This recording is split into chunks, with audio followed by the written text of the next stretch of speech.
All right. Well, again, thank you all for joining us this afternoon. I think we'll go ahead and get started. We appreciate you being part of this conversation about LPEA's 2025 rebates and our Resolve to Electrify campaign, where we're encouraging members to join us as we move towards a cleaner grid, saving money for the cooperative, as well as reducing our collective carbon emissions. And so, Oh, the way, just a couple of logistic things. Right now, this is being recorded, so we can share it with folks who weren't able to join today. If you end up participating in conversation, that's going to be part of the recording. Everyone is currently muted. You do have the ability to access a Q&A, and so if you have questions throughout the presentation, please initially throw them in the Q&A, and depending on the nature of the question, we may address it right then as it fits into the conversation, or we may save it for the end, or if it's a question that's unique to your situation, we might answer that privately through just a written response. You're also welcome to raise hands. We're a pretty small group here today, and so if you want to chime in, you're welcome to raise your hand. We can unmute you and have you ask your question out loud if that makes sense at that time. So with that, our agenda for today, oh, I went forward too. I'm going to go through some introductions, talk about why LPEA does rebates in the first place. And we'll talk about our battery system specific rebates. We'll talk about our EV charger program, the changes to that this year. Talk about heat pumps, which is a major part of our rebate program, and then address a handful of other small changes, and then wrap up with some Q&A. So to start off, should introduce myself. I'm Steve Smith. I'm the Grid Innovations and Programs Manager here at La Plata Electric. So that means I get to support the teams that do all of our interconnections of solar and battery on the residential or small commercial to the grid, as well as supporting our energy management team as they promote beneficial electrification. So I'll be talking about batteries in the first part of the presentation, and I'll turn it over to Kevin for a second to introduce himself because he'll be talking about EVs after me. Good afternoon. My name is Kevin Camp, the Energy Management Program Specialist here at LPEA, helping out with a bunch of the different rebate programs and different projects that we have going on here. And excited to talk to you today about how LPEA can help you out with getting into an electric vehicle or plug-in hybrid and what we can do to help you along the way with charging rebates. And on to John. I'm John Kenny. I'm the Energy Management Technical Specialist here at LPEA, and primarily I'm here just as a resource for you as members to reach out to when you have technical questions about how you're using energy or the equipment that actually uses energy behind it, how to address things like rebates and tax incentives. So I'll be available for any of that kind of stuff, and I'll touch on a little bit of our heat pump rebate changes here today.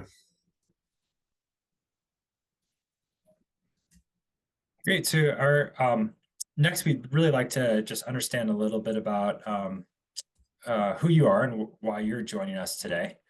And so John's going to pop up a poll for us in a second once we get to advance the screen. And we'd love to understand why you're joining us on the webinar today, what you're interested in. And so you should now be able to see this poll. Please go ahead and select the response that best matches you, and that'll help us figure out how to curtail or how to direct our conversation today. Right, we'll go ahead and end that and share the results with everyone. It seems like the majority of folks on the call today are interested in talking about all of the above, with one person who's a little bit more interested in talking about EV charging. So we'll make sure to devote some time to that and address those questions. We are going to start by talking about, oh, sorry, I went a little too fast. Just high level, why rebates? Why does LPEA support our members adopting certain technologies? And there are a couple reasons for that. One, our current generation transmission provider, Tri-State, does have an obligation to the state to fund certain energy efficiency technologies, and some of our rebates are simply a pass-through of Tri-State money to our members because we are a cooperative and we want to support our members. But Philosophically, we also really want to promote beneficial electrification technologies and energy efficiency because we are a cooperative and we want to save our members money and we want to save the entire cooperative money. Beneficial electrification is also about fuel switching. It's about figuring out a way to lower emissions, lower greenhouse gas emissions. And as our grid becomes progressively greener, which it's making dramatic strides to over the next 4 years, by switching from natural gas or an internal combustion engine, the greenhouse gas reduction is becoming much more significant. Also playing on that electric vehicle example, there's a lot of improvements to member comfort experience. Like driving an electric vehicle can be fun. You're going to spend less time in the shop, hopefully, because there's less maintenance that you're going to need to do. You're never going to get your oil changed. And then on top of that, it's not listed here, but we also, another tenet of beneficial electrification is the idea that these technologies, when used appropriately, can really promote grid stability and grid resilience. And I think that this graph on the next slide is really going to show that. As we talk about why we're choosing to incentivize batteries and provide rebates for members who want to install on-site batteries, this graph down here shows our usage at La Plata Electric over a typical day. And we see that the late night hours, not as much electricity usage, then it kind of peaks in the mid-morning, and then it dips, and then it peaks again in the evening. And this red line is what it would be if there wasn't solar on our system. But as more and more people are installing solar, this dip is going down further. And one of the things that batteries can do for us is they can shift this dip. And instead of there being a dip, we can levelize that load, and then we can also maybe cut the top off these peaks. And that has benefits in terms of like optimizing our use of infrastructure. It has benefits of taking that renewably generated energy and pushing it to times of the day when there might not be as much renewably generated energy. And by reducing these highest amounts of electricity we use, we can save the cooperative money as well.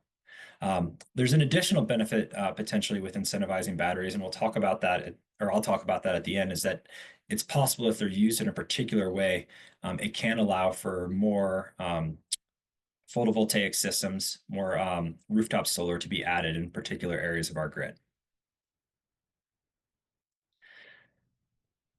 Sorry.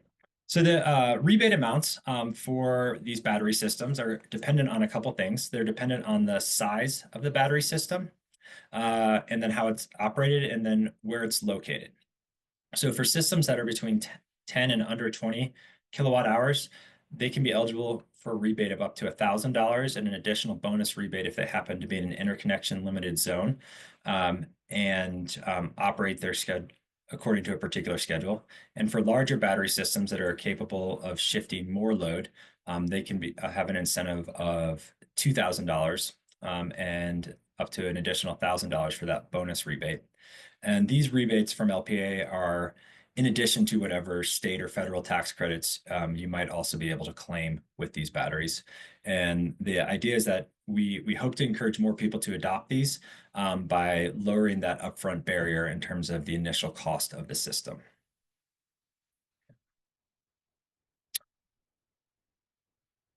Sorry, my mouse is a little sensitive. A couple of other things about the battery rebate.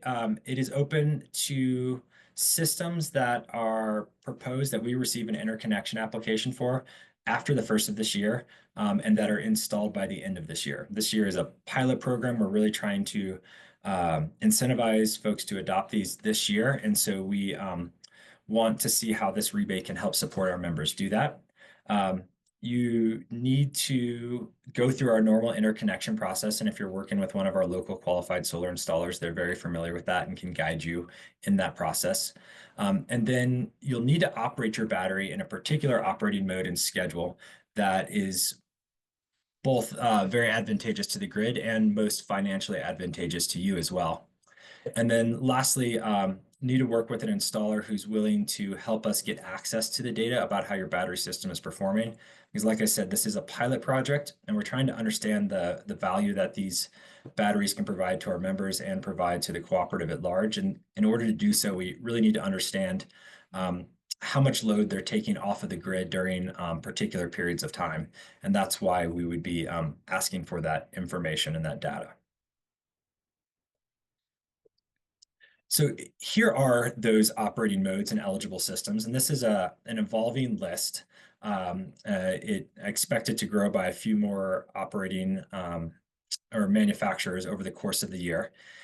And these are the modes that we would have them operated in. You see that most of them are a time of use, load shifting, and Enphase happens to call it savings mode, which it oftentimes can do. And in these operating modes, we'd be asking you to reduce your grid reliance from 4 to 9 p.m. Those are also the times where customers who have solar, or most of our members on our general service rate, could experience a demand charge. And so there is a benefit to you to reduce your demand during that time. And there's also a benefit to La Plata Electric. If you happen to be someone who's on our time of use rate, you can also choose to reduce the demand during those time of use hours. We also require that you have a 30% state of charge minimum or lower. What that means is that you're willing to, on a daily basis, discharge your battery from 100% down to 30%. You can choose to go lower if you want. A number of battery manufacturers say like 20% is a great place to set that, but we wanted to give our members the ability to have a slightly more in reserve if they wanted. And then one other thing is if your system allows for it, it's recommended that you enable a grid charge mode between 3 and 4 p.m. So if you ever find yourself on a day where the battery isn't fully charged and you're getting close to that peak demand window, that you do fully charge it going into that to save yourself and save the cooperative the most money. And this next slide is going to show this graph, but in a little more detail, and I'll talk about it more in depth when we can see it a little up close. And so we've got 3 different charts here. This upper chart is, and this is from an Enphase system that La Plata Electric installed last year at a house in Pagosa, where we first weatherized the house, then we electrified it, and then we also installed solar and batteries to understand how all these systems can work together so that we can get to a point where we can be making recommendations to our members.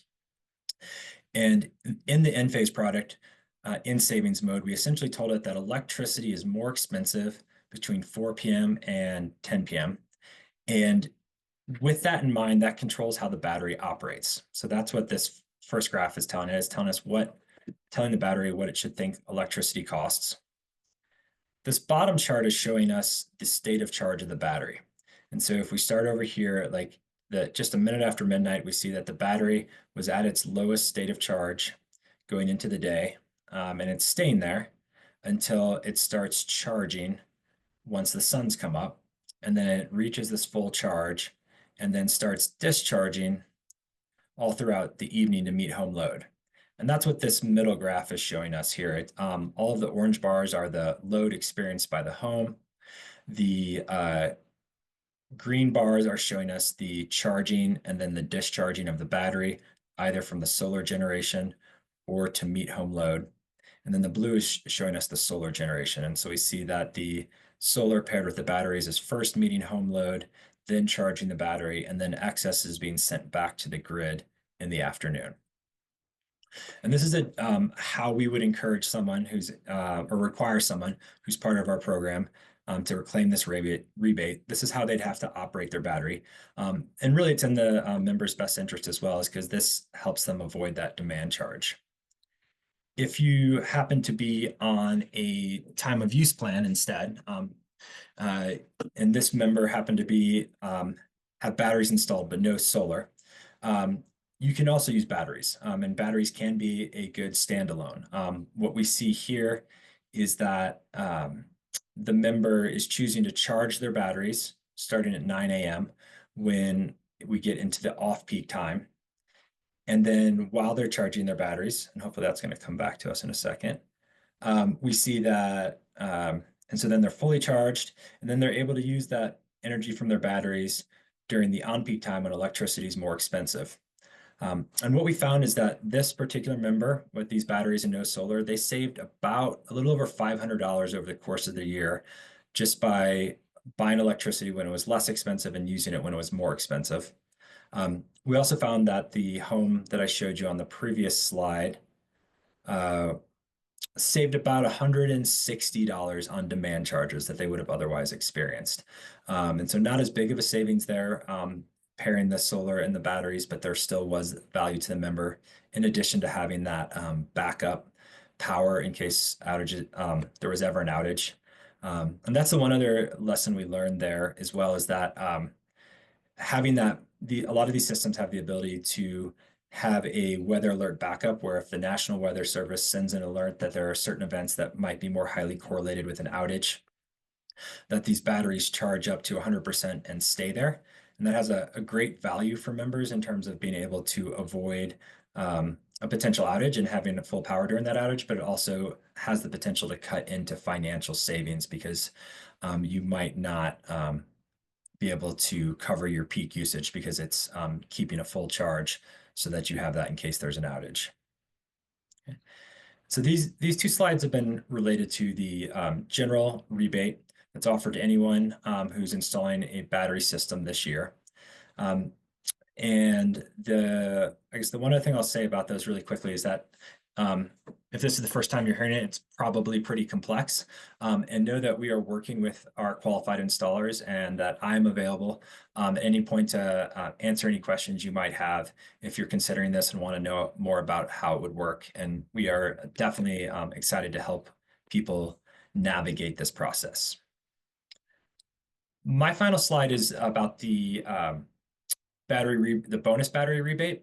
And that is driven by this idea, as we saw actually, I'll go back up 2 slides for a second. Most of the time, batteries are charging between about 9 and noon. And then we're getting all that excess solar coming on the grid around between 12 and 3. And that coincides with what we've been seeing in certain areas of our system where we have a lot of residential solar and not a lot of load, particularly in the shoulder months, April, May, September, October, when it's really mild and people have their windows open, they're not using their AC, they're not using heat. And we're having to, at the moment, limit the amount of interconnections we're allowing because we have more generation than load in certain regions of our grid at certain times of the year. But we can use batteries to thoughtfully address that question. If we put in an artificial price signal to the batteries and tell them that the electricity is really expensive between 9 and noon, then the battery and solar systems will actually export power to the grid between 9 and noon and then delay their charging until noon and then still reach that full charge by 3 so that they are set going into that peak demand window in the evening. And they've also been able to create more load on the system during times when it would otherwise be at its lowest. And we believe that this has the potential to allow for more folks to interconnect in those interconnected limited zones, mostly residential areas around Durango. And so that's why we are excited about offering this bonus rebate as well. Before I turn it over to Kevin, are there any questions in the Q&A or anything that someone would like me to address?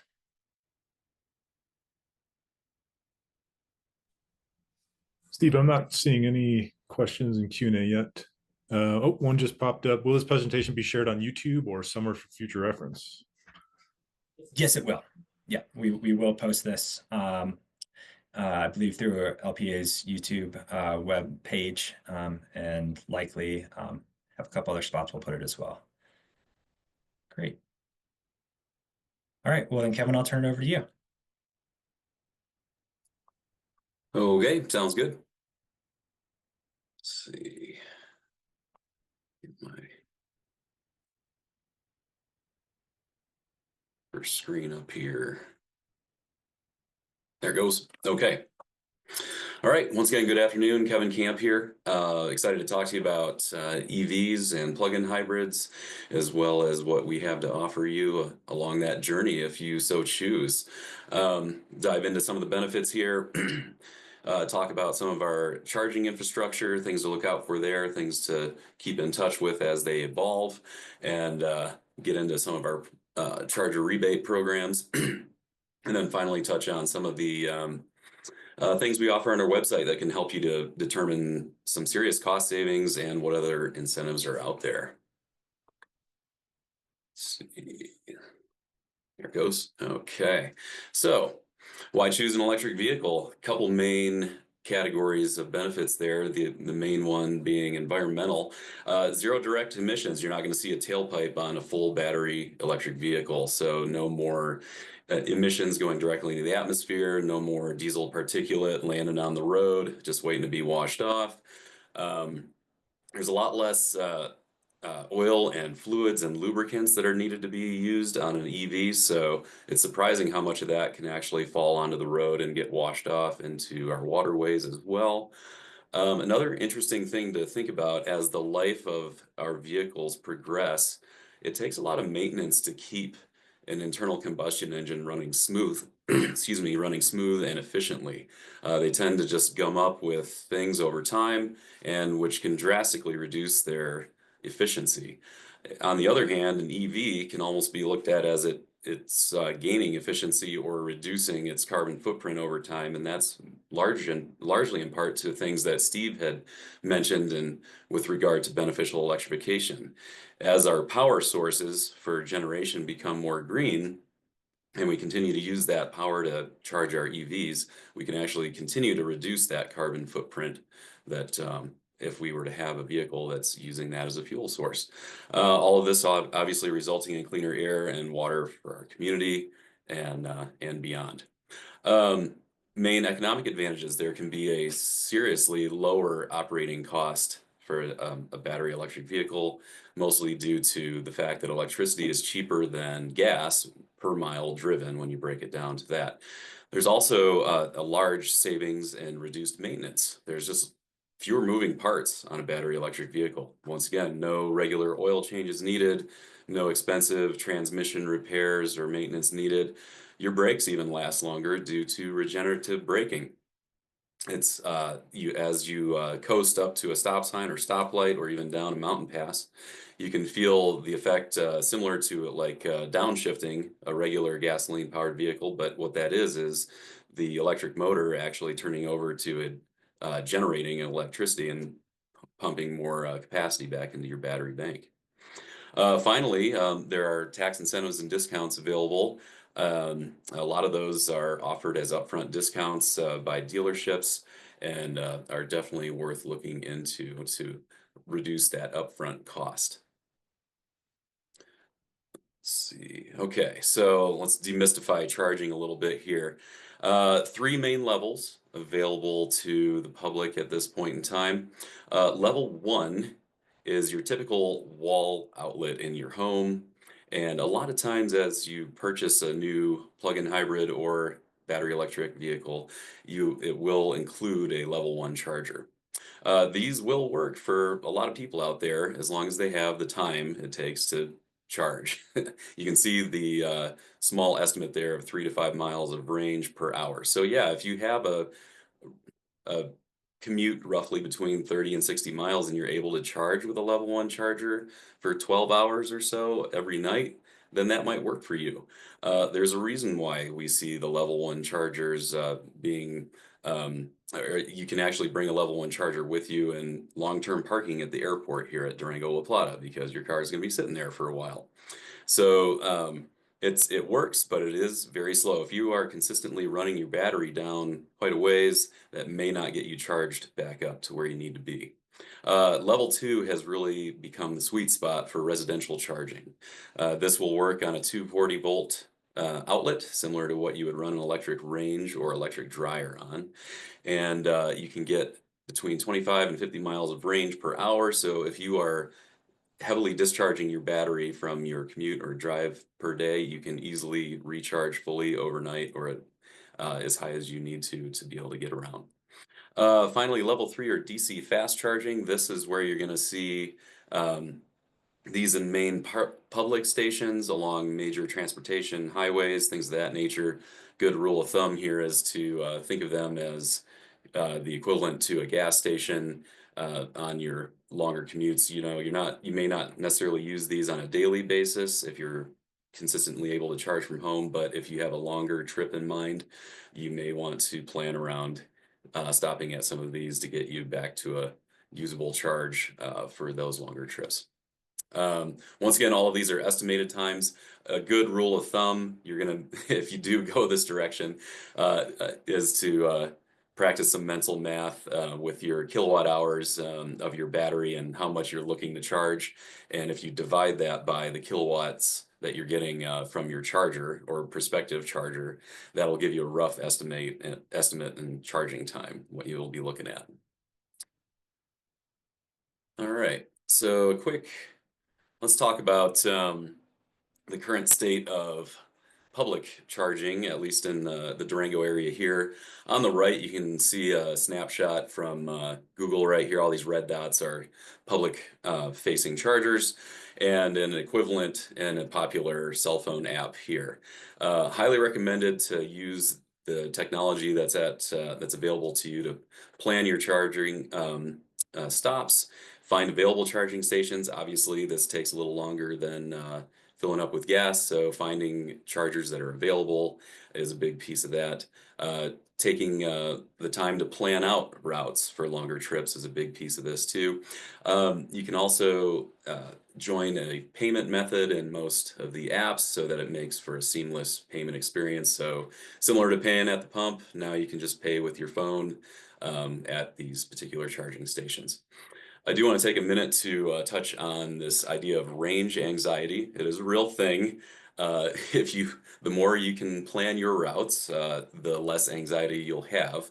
The better understanding you have of your car's capabilities, the less anxiety you'll have. So, I mean, there's a lot of variables that change that stuff. But, you know, good driving practices help with this too. Driving efficiently, like avoiding harsh acceleration. Granted, these are fun to drive, and using the regenerative braking whenever you can. So letting the car recharge itself as much as possible. Charge regularly at home. Um, Consider weather conditions. High wind conditions, extremely cold temperatures will have an impact on range. It's a good idea to adopt a mentality. It's a little bit of a paradigm shift for us, but charge when you can, not when you have to, is something to consider.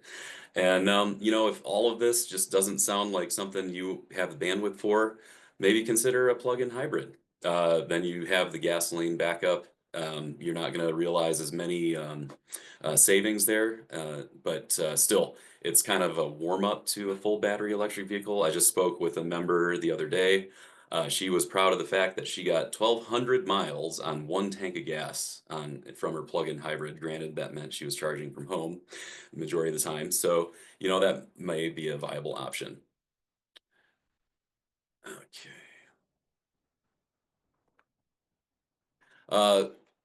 Need to talk a little bit about plug types, and this is evolving as we go along as the industry goes. Um, so another piece of valuable information you can get from your phone app or whatever device you're using is this connector type here.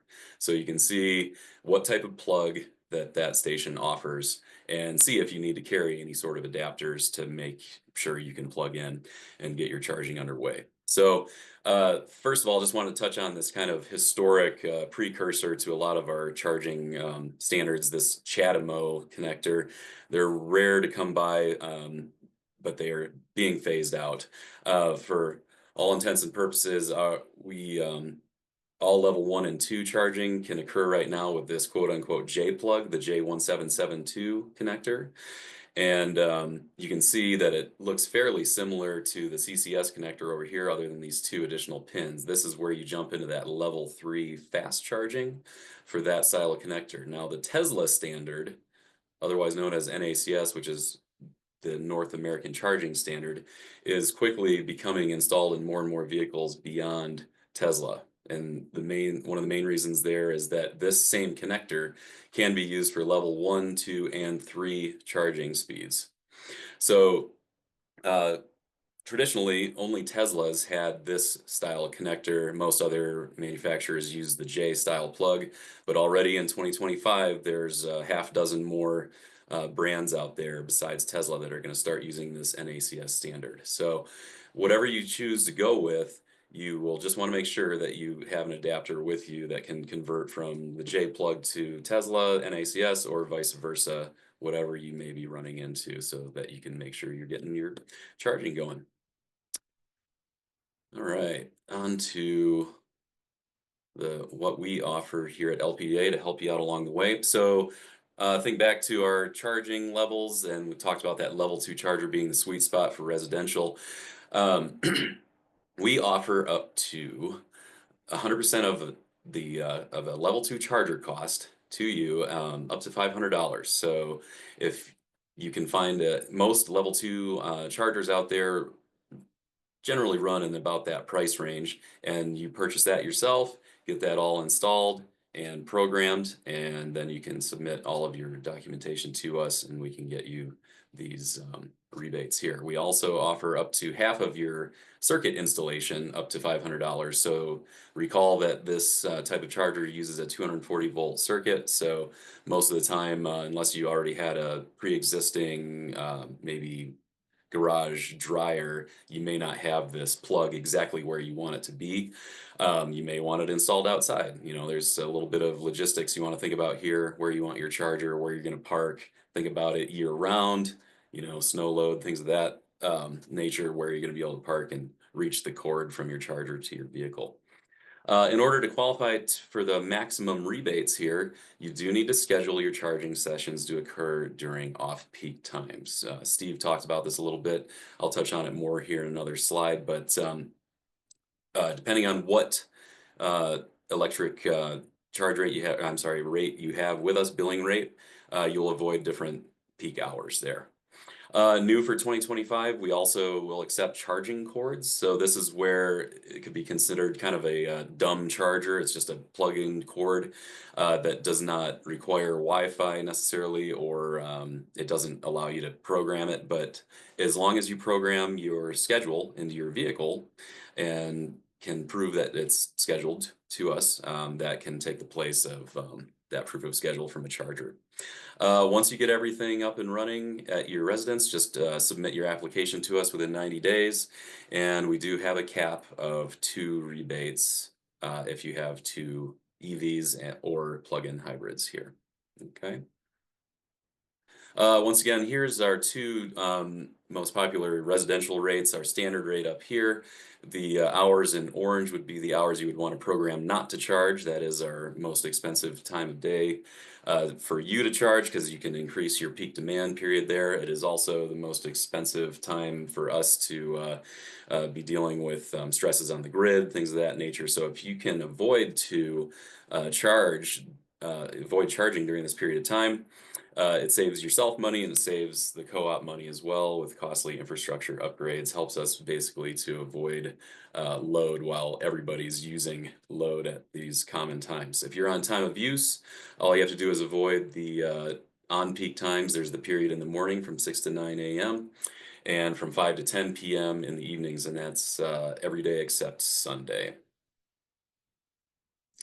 Just wanted to show you this real quick. This is one of the resources we offer on our website. This is a very easy to use and pretty powerful calculator here. We have lots and lots of different models in these drop-down menus to compare. And what you're doing here is estimating your fuel savings. So I had plugged in a 30 estimated mile commute here, and we're comparing the Honda CR-V all-wheel drive, good for Colorado as well, and its Prologue all-electric equivalent. And these were the gas prices about a week or so ago. It's up a little bit from now. And here's our electric rate. So once again, electric rate, this isn't going to be fluctuating nearly as much as our gas prices tend to do. And just from these rough numbers, you can see it's almost a $600 savings over the course of a year here. Now, keep in mind these estimated miles per gallon of the vehicle too. These are fairly optimistic. So where you maybe your commute is more city driving, more stop and go. Both models will reduce in efficiency, but that's just another area where the electric equivalent can really shine, especially in those less efficient driving situations. All right, finish up here with my last slide. Real quick, so these two schedules in black on either side, these are examples of schedules you can use from a popular charger that we used to carry. This one in particular shows how you would avoid the peak demand period of from 4 to 9 p.m. every day, including the weekends.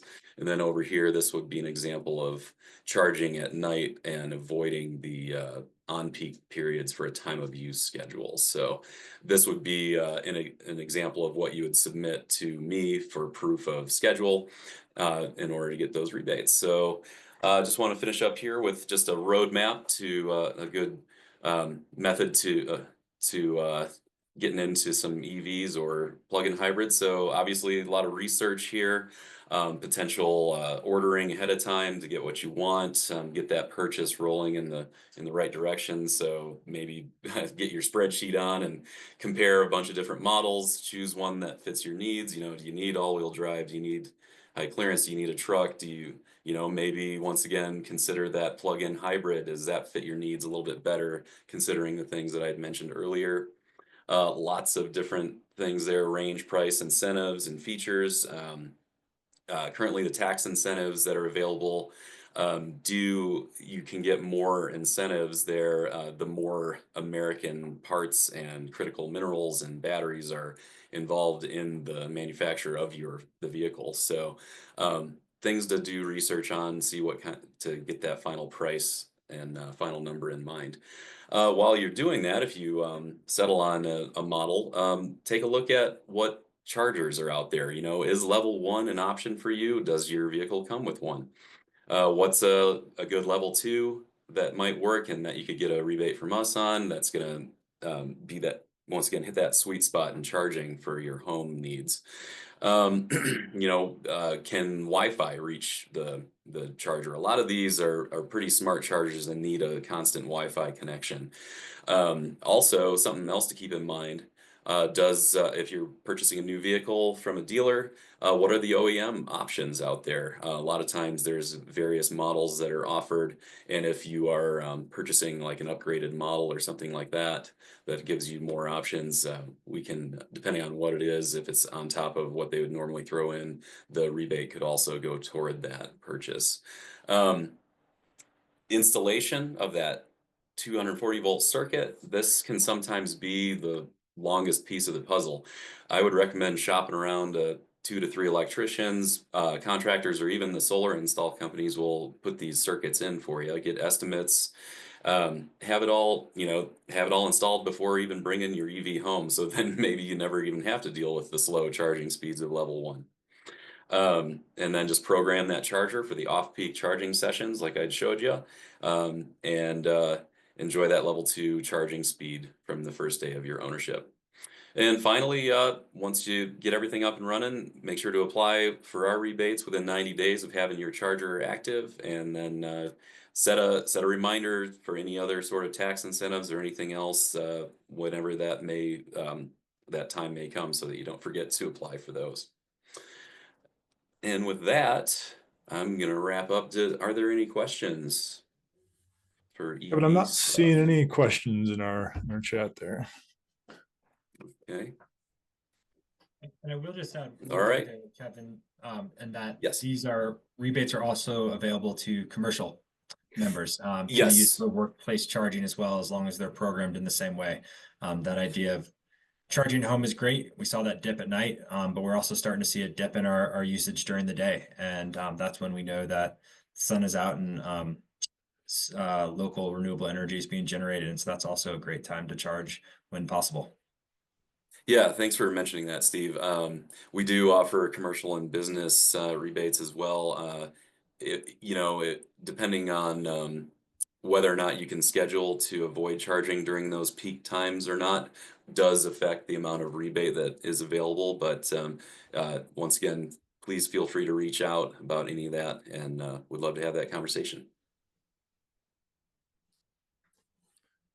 All right. So we're going to pivot here a little bit, and I'm going to talk about changes to our heat pump and then our other rebate programs here. And so heat pumps, I think, have gained a lot of popularity here in the last few years, and you've seen changes through our program year to year. And really each year we're just evaluating things to make the program better. And so this year we've really tried to just simplify things. Last year we had you looking up HSPF and COP and 70% capacity. And this year we're only asking you to look up one thing, and that is the HSPF2. That's the heating season performance factor. And all you have to do in order to qualify a heat pump system for our rebates is make sure that's an 8.5 or higher. And if that is the case, then you're eligible for $500 per ton. A ton is going to be 12,000 BTU, if that's how that manufacturer lists that. And that's going to qualify all of the residential systems, the commercial systems, whether it's air source or air to water. Everything's going to be 500 ton, and that doesn't matter on the size either. Last year we had a step down rebate after 5 tons. This year it's just across the board 500 ton, just to keep things easy for you. And then we've got a couple other categories here. So if you happen to do a dual fuel system, so that's going to be a heat pump versus some sort of supplement or backup. That could be electric, could be propane, it could be natural gas. But in this case, if you are using propane as that dual fuel, so heat pump plus propane system for a ducted forced air system in your home, then there is an extra $500 bonus on top of that. And just note that it does need to provide 50% of the heating down to 75 degrees Fahrenheit. If you're doing new ground source or replacement ground source systems, we've got rebates there as well at 500 and 250 a ton.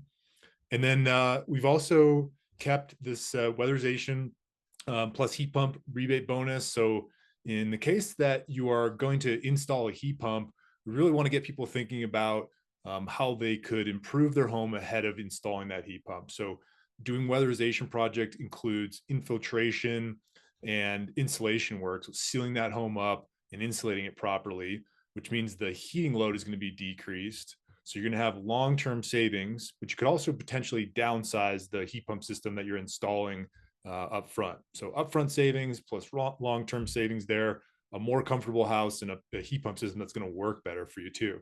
So if you do a weatherization project in the 6 months before or after a heat pump installation, then we'll provide you with a $250 bonus there.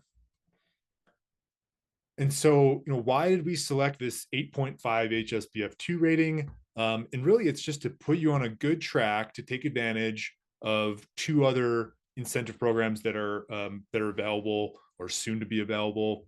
And that is the HERE, that's the home electrification and appliance rebates. This program is not open yet, so it is coming soon, but we're hoping within the next 2 months.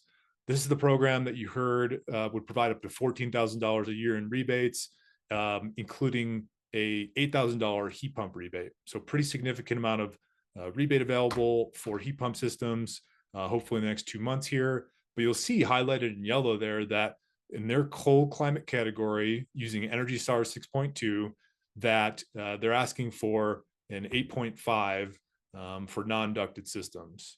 And so we've set ours at 8.5. As long as you qualify for our rebate, you'll qualify for Energy Star 6.2. And then if you're not going to take advantage of HERE, the 25C federal tax incentive is available right now. So this has been in place for about a year. This covers 30% of a project cost up to $2,000. And just like Energy Star 6.2, this one uses CEE's rating, and their cold climate tier 1 HSPF2 rating is an 8.5. So it all lines up. So as long as the contractor, or if you're going to go ahead and purchase the equipment yourself, as long as that HSPF2 is 8.5 or higher, you can take our rebate and then stack some of these other incentives on top of it. And we're setting you off in a good direction here. And so the kind of installation and rebate process for us, do a little bit of research, go on our website or check out loveelectric.org. learn about heat pumps, find a contractor on our website, and just kind of get informed on what you want, the form factor you want this heat pump to take, and some of the best installation practices and things like that, just so you're a little bit up to speed on heat pumps. You can find a contractor. We have a list of quality install contractors up on our website. That's a good place to start. We always suggest getting 2 or 3 different quotes just because the pricing can vary across contractors. And then you want to make sure that what's being proposed to you is going to qualify. So just look up that HSPF2 rating. You can actually do that on the HRI database, which is linked on our rebates page under the heat pumps. And in that red box off on the right-hand side there, you'll see that I've highlighted the HSPF2. And in this case, it's at 10.3. So this one would more than qualify. So it's a great place to start.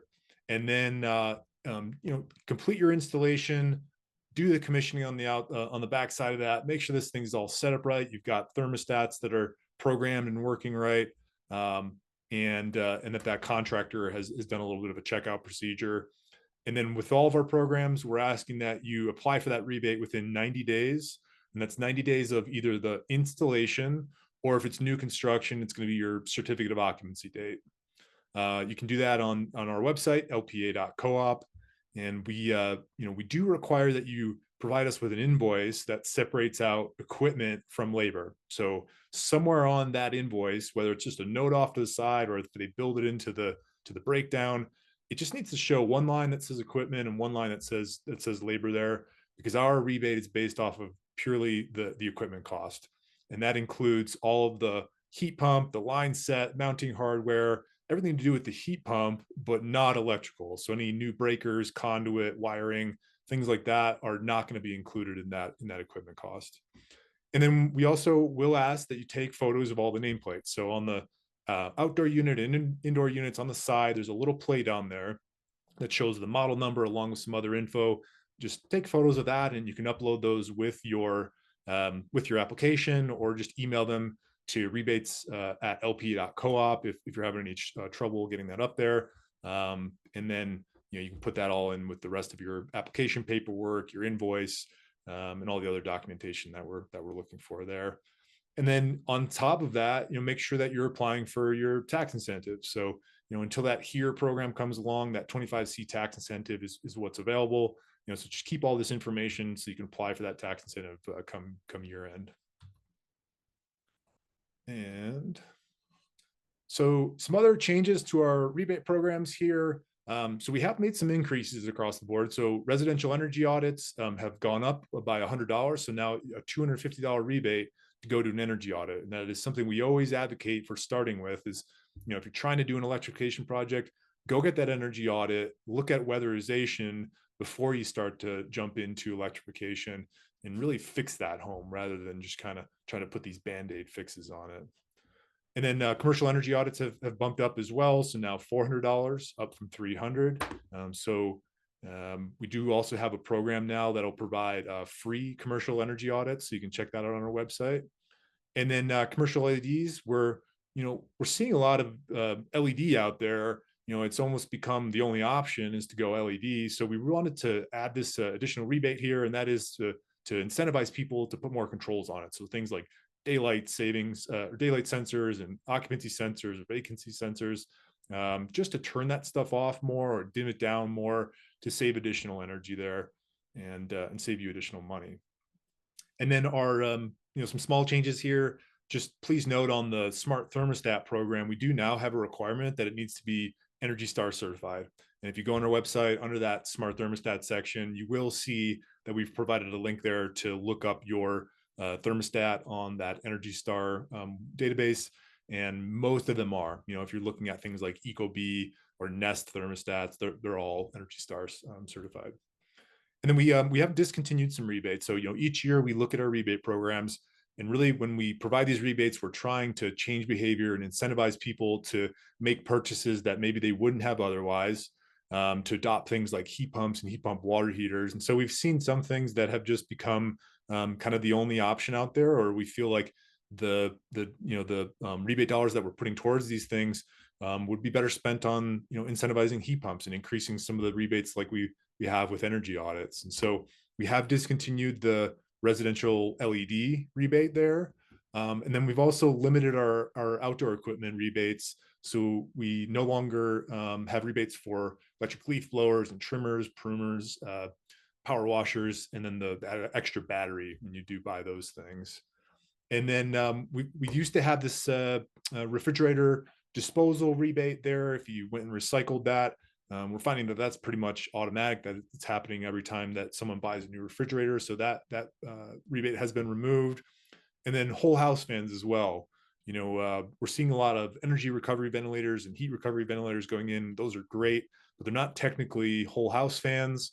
And so we've gotten rid of the whole house fan rebate in favor of supporting things like heat pumps as a better means to heat and cool that space.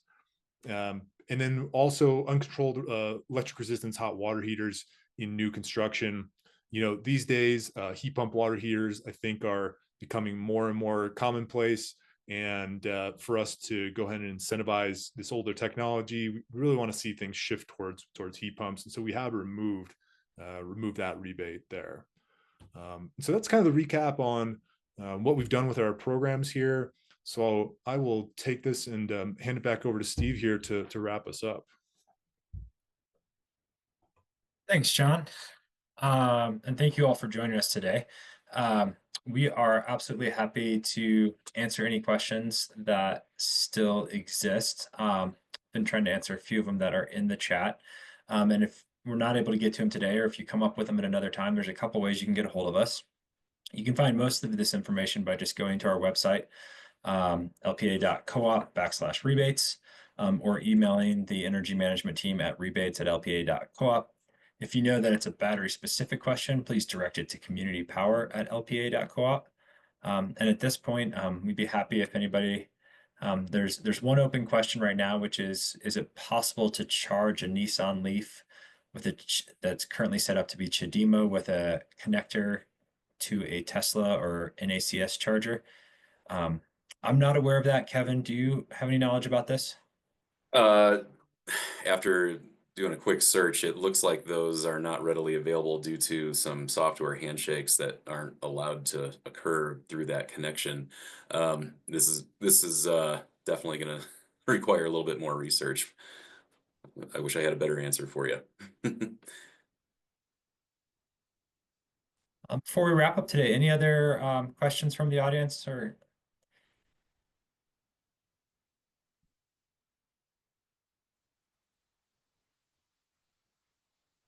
Not, yeah. Warren, you'd like to, let me go ahead and give me a second, Warner. We'll see if you'd like to speak. Warner, you should be able to talk if you'd like. Okay, I just want to verify that this program for the battery is only for 2025. Is that correct? At this point, it's only guaranteed through 2025. Depending on what we learn, we may extend it or we may extend it with modifications beyond 2025. But for this year, that's our commitment. And that would mean it would have to be installed, or the installed had to be scheduled within 2025. It would need to be installed in 2025. Okay, not and let's say installed in January. If everything is set up and installed in January, would not get the rebate at this point. I mean, correct. And we will be announcing our plans for our 2026 rebates in September of this year. So it's possible that it will be. The amounts might change. Yeah. Okay. Thanks. That's really all I have at this point. Appreciate it. Thank you.